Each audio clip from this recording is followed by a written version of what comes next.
जयराम जी दोस्तों, आज हम पढ़ेंगे आपकी poem father to son written by Elizabeth Jennings from your book Hornbill class 11th English core.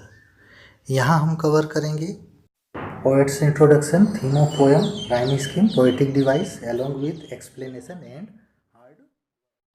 Poet's introduction. Poet's full name is Elizabeth John Jenny. She was an English poet. Born in 18 July 1926 in Boston, Lincolnshire, in England. Died on 26 October 2001 in Brompton, Oxfordshire. She works on instant personal matters. Theme of poem is generation gap. Generation gap means उम्र के अंदर आए difference के कारण पिता और पुत्र के बीच में पसंद और नापसंद को लेकर जो दूरियां पैदा हो जाती है रिलेशनशिप में, उसे कहा जाता है जनरेशन गैप।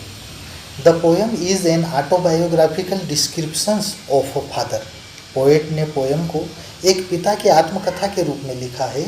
वेयर एक्सप्रेसिस, जहाँ पर दर्शाया गया है बच्चे के व्यवहार के कारण, फादर्स एंग्यूस, पिता के गुस्से को, एंड कन्फेशन, और कन्फेस भी करना, वो आत्मस्वीकृति करता है कि बच्चे के इस व्यवहार के लिए कहीं ना कहीं मैं ही जिम्मेदार हूँ। डिप्रेशन, उसकी निराशा है कि जो गुण वो अपने बेटे के अंदर देखना चाहते थे वो दिखाई नहीं देता। There is no sign of understanding, वो एक दूसरे को समझते नहीं हैं। एंड होपिंग, फिर भी उम्मीद करता है कि उसका बेटा उसकी दुनिया में लौट आएगा। And longings to his son, उसके बेटे और पिता दोनों के बीच में इच्छा है कि वे एक दूसरे को माफ़ करके साथ में रहें। Rhyming scheme of poem. First line ended with child, then now, then build, how and killed. So child, build and kill are rhyming here. We write there A. Now and how are rhyming, so we write there B and B. Thus rhyming scheme for first stanza is A B A. In second stanza, where, mine, sign, air, design, share. So where, air and share are rhyming here, so we write A.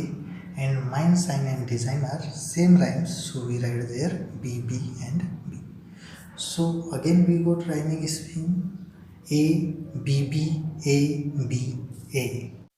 In third stanza we find at the end of line have, to, new, move, to, love.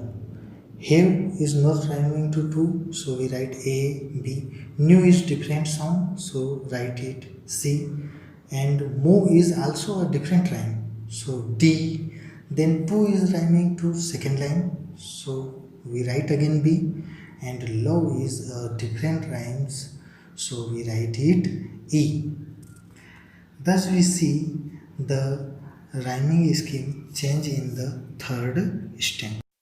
First line of fourth stanza ended with live, then lend, understand, grip, hand and forgive.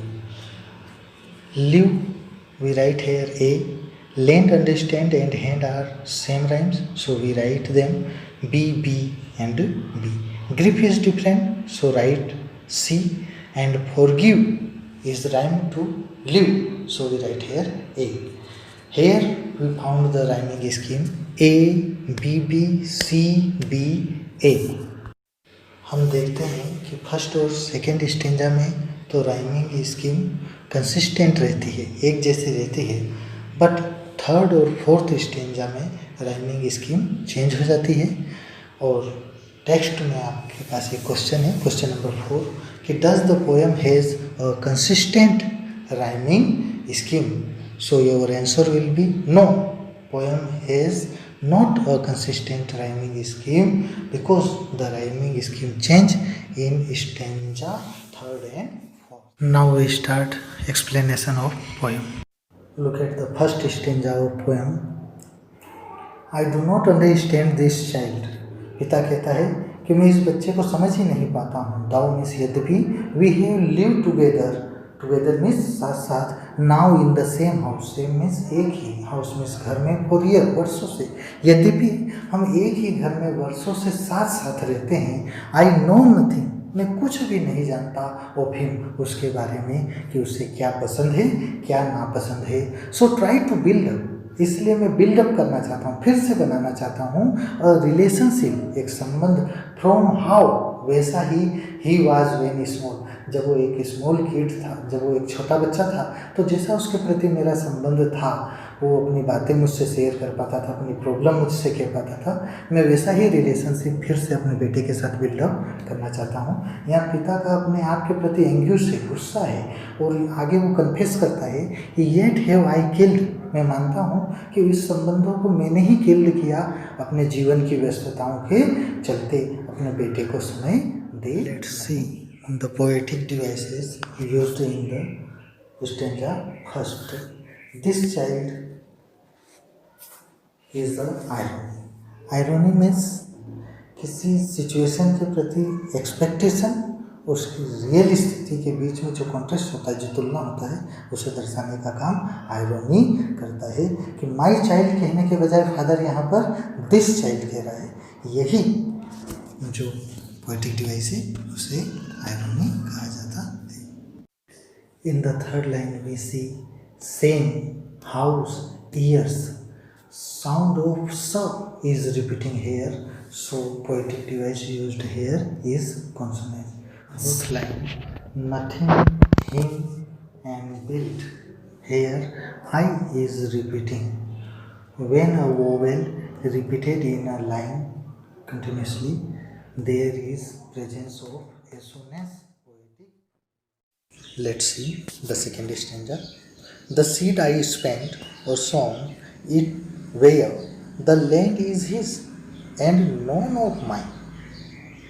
यहाँ पर father कहता है, seed को compare किया है सन से, सन न कहते हुए डायरेक्ट क्या कह दिया, सीड, जो बीज मैंने बोया, जिस बच्चे को मैंने जन्म दिया, आई स्पेंट, जिस पर मैंने खर्चा किया, और सोन, या जो बीज मैंने उसके अंदर बोए विचारों के, संस्कारों के, it were the land, land को यहाँ कंपेयर किया गया है बच्चे के दिल और दिमाग से। तो जो बच्चे के दिल और दिमाग में मैंने विचार डाले थे, संस्कार डाले थे, अपनी जो बातें सिखाई थी, इज हिज, अब तो वो उसका है, एंड नॉन ऑफ माइन, वहाँ मेरा कोई भी विचार या संस्कार दिखाई नहीं देता।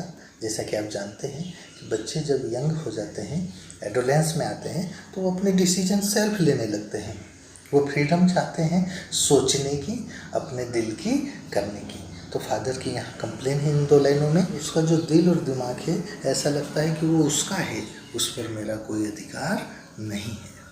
We speak like strangers, there's no sign of understanding in the air. We speak, हम बातें करते हैं, like stranger, strangers का अर्थ होता है अजनबी, हम अजनबियों की तरह बातें करते हैं, there's no sign, कोई साइन नहीं दिखाई देता, कोई संकेत नहीं दिखाई देता, ऑफ अंडरस्टैंडिंग, अंडरस्टैंडिंग मीन्स एक दूसरे को समझने का, इन द एयर, एयर को यहाँ कंपेयर किया गया है कन्वर्सेशन, बिकॉज जो एयर है वो मीडियम ऑफ कन्वर्सेशन होता है, सो air is right here for conversation. तो हमारी जो बातचीत होती है उसमें कोई अंडरस्टैंडिंग नहीं है, परस्पर एक दूसरे को समझने का कोई साइन या संकेत दिखाई नहीं देता है। This child is build of my design, यद्यपि ये बच्चा मेरी डिजाइन का है, इसका रंग रूप जो है वो मेरी तरह दिखाई देता है। जैसे कि बच्चों में इनहेरिटेज होता है, अपने पिता और माता के गुण दिखाई देते हैं, तो पिता यहाँ कहता है कि ये बच्चा दिखता तो मेरी तरह है, येट व्हाट ही लव, फिर भी व्हाट ही लव, जो वो पसंद करता है, आई कांट शेयर, मैं उसे किसी और के साथ शेयर नहीं कर सकता हूँ।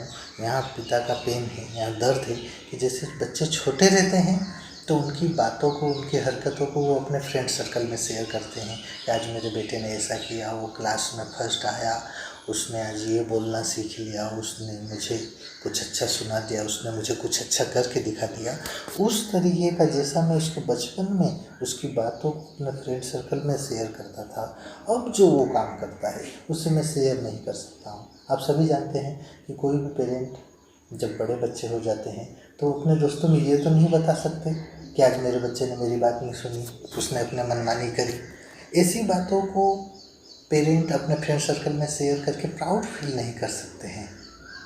वो फादर गर्व महसूस नहीं कर सकता है, इसलिए वो कहना चाहता है कि जो वो पसंद करता है उसे अब मैं शेयर नहीं कर पाता हूँ। तो इस स्टेंजा में पिता का डिप्रेशन दिखाई देता है। Poetic device in the stanza, अलंकार इस स्टेंजा में कौन से यूज किए गए हैं? तो आप देख रहे हैं कि seed and air both are metaphor.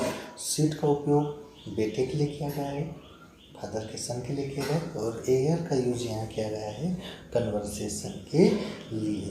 Comparison जिससे करना है वही मान लिया जाता है, तो सन को सीड मान लिया और कन्वर्सेशन को एयर मान लिया। वर्ड स्पेंड और song and fifth line of stanza, the child is build to my design. ये बच्चा मेरी तरह दिखाई देता है, मेरे डिजाइन का है। ये दोनों चीज़ें आपके दिमाग में एक इमेज क्रिएट करती हैं कि कैसे एक पेरेंट सॉन्ग करता है, अपने विचारों को, अपने संस्कारों को एक बच्चे को देना चाहता है, कैसे वो स्पेंड करता है, कैसे उस पर वो खर्च करता है पैसा, समय। और the child is build of my design, ये बच्चा मेरी तरह दिखाई देता है। तो आप इमेजिन करते हैं कि कैसे पिता पुत्र एक जैसे दिखाई देते हैं। So poetic device used here is imagery. In third line speaks like strangers, तो जब कंपैरिजन करने के लिए लाइक या एज वर्ड का यूज़ किया जाता है तो वहाँ पोएटिक डिवाइस सिमिलर होता है।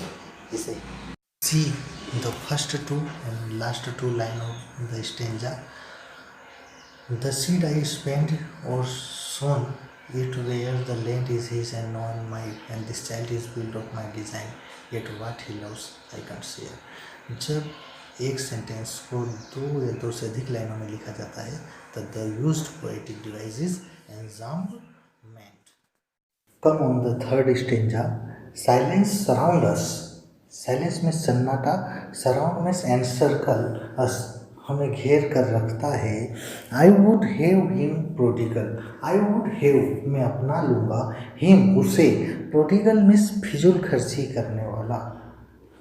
एक ऐसे बेटे के लिए कहा गया है प्रोडिगल शब्द जो अपना सब कुछ लुटा चुका है, बर्बाद हो चुका है, तो उसके बावजूद मैं उसे अपना लूँगा। Returning to his father house, अगर वो लौट कर आ जाता है उसके पिता के घर में।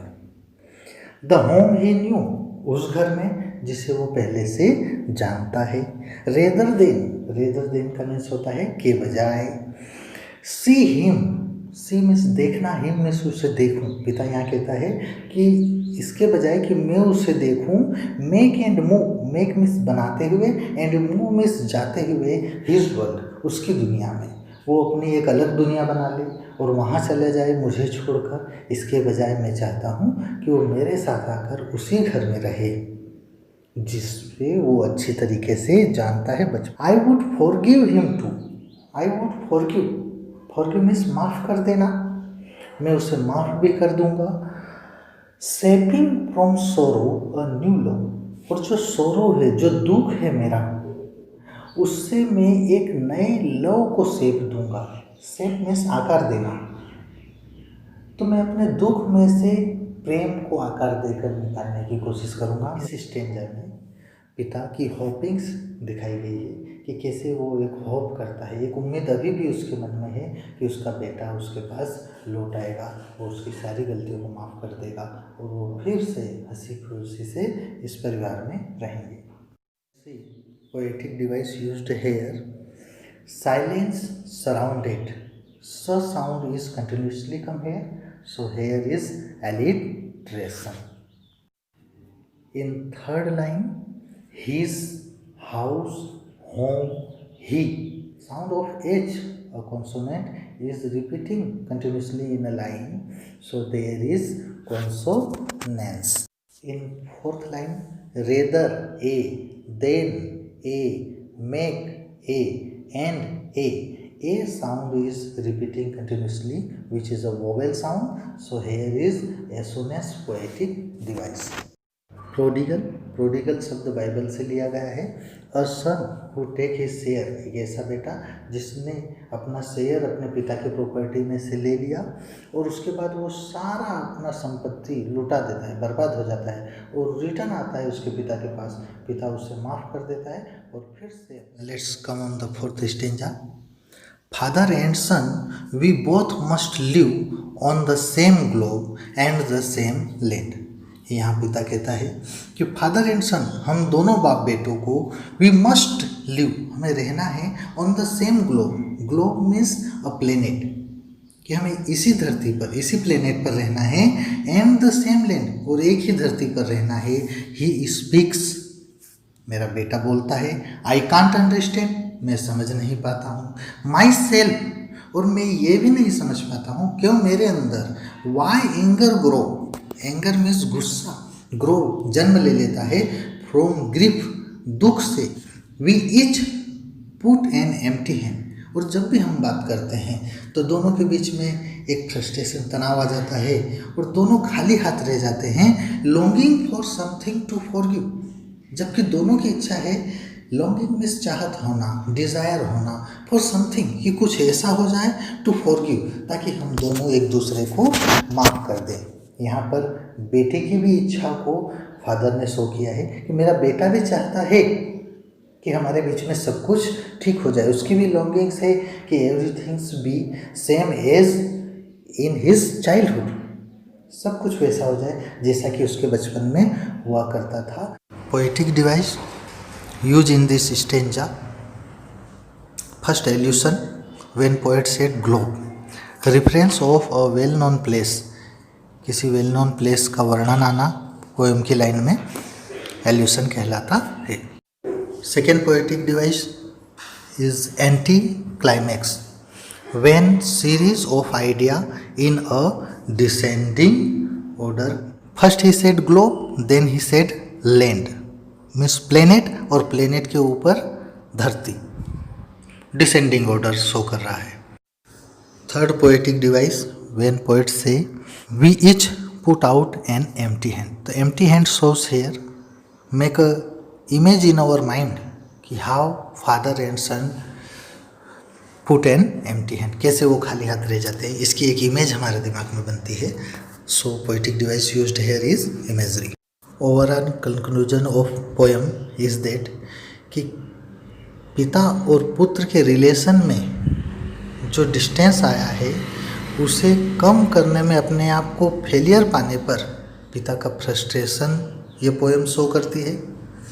साथ ही साथ उसकी लॉन्गिंग्स, होपिंग्स, उसकी इच्छा और चाहत को शो करती है to build up relationship again as the childhood. वो बच्चे के बचपन में जो उसका रिलेशन था पिता पुत्र के बीच में, शेयरिंग का, प्रॉब्लम शेयर करना है और जो भी बच्चे की इच्छाएं हैं वो पिता से शेयर करता था, तो वैसा एक रिलेशनशिप बिल्डअप करने की पिता की होप भी है और लॉन्गिंग्स भी है, एक दूसरे को माफ़ करके। नेक्स्ट पोएम हम पढ़ेंगे childhood. So thanks for watching.